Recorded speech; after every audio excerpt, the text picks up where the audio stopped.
Good morning! Okay, welcome back. Alright, so pag-usapan natin ang swerte, paano papasok sa bahay, umpisa natin sa kanan. Kailangan daw may plants talaga? Of course. Gano'ng kalaki? Does it have to be ganito kalaki?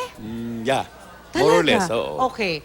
O, paano na siya nakakapagbigay ng swerte sa atin? Kasi may energy yung plants eh. Oo, tsaka Kasi alive siya. alive, oo. O saan, meron ba kailangan siyang lagyan ng lagay sa particular part ng bahay? May direksyon ba yan? Alright. Sa sector, pwede yun sa southeast. Or pwede yung mas mababa dyan sa sentro. Sentro ng bahay. Oo. Pwede nyo lagay sa sala, sa lamesa. Yes, Yun ang in a gagawin ko sala. mamaya. Oo, Okay. Okay, moving on to, ang next natin ay ang asin. Bakit asin? Merong mga negative sectors every year. Oo. Ang negative sectors na affected this year, yung southeast, Okay. ano ba? Southwest, west. Okay. Oh, yun. Southeast, southwest, at And west west. negative. So, Yeah. ano, lalagay mo lang to nakatasa? Or isasaboy mo ng ganun? Wag isaboy kasi it is for the whole year. Okay. So, ilalagay mo lang talaga. Nakapwesto in lang that siya corner, permanente. in that Kailangan sector. ba naka-open or pwede Open. It should be open. Okay. So, talagang isang ganun lang siya. It doesn't have to be naman ganito kalaki, di ba? At ganito karami. It should be even bigger. Talaga? Lalo na kung malaki yung bahay. Kung maliit lang ang bahay, siguro isang ganyan lang. Naku, kailangan ko yata maraming ganito. The bigger the house, the bigger the bowl. Oo, of rock salt. Anyway, next po natin ay ang floral bath. Yeah. Ang flora bath kasi, yung tao na may dalang malas for the year, like halimbawa, sino ba sila? Yung mga born dragon, especially. Dragon. Oo, kailangan nilang mag-take a bath niyan.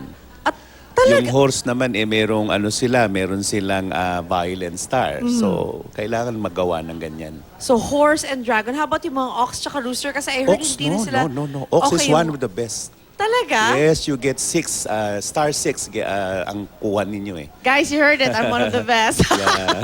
Feeling- And the rabbit. Okay. So, kailangan maligo sila using Yeah, this. yeah. Okay. Floral bath. Ito naman, Yes. salamin, syempre. Ang salamin kasi, 'di ba, ang elemento niyan ay tubig. Aha. Ang tubig ay nasa east ngayon. To improve yung money aspect and the like, career, blah, blah, blah, yan ang ilagay sa silangan. Sa east din. Yeah. Okay. Facing the east. Tas, It should be at the east. Oo. Yeah. Okay. So, iiwan na lang natin doon the whole year round Yeah, din yes, yun. yes. Okay. Moving on. Itlog naman. Itlog kasi, yun na nga, yung mostly, yung sa kabuuan ng taon, Aha. ang apektado kasi ng panahon yung southeast eh. Okay. Kasama ang Pilipinas doon. Okay.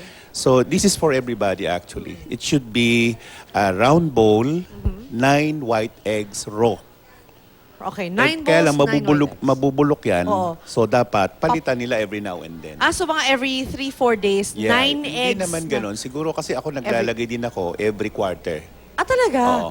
Okay, so 9 eggs po Then yan. dispose it in the morning kung bulok na. Alright. Ayan. So, okay. At ang last na po natin ay ang mani. Mani. Kanina ko pa pinag-interest na ito. Parang gusto ko kainin bigla yung nilagang mani.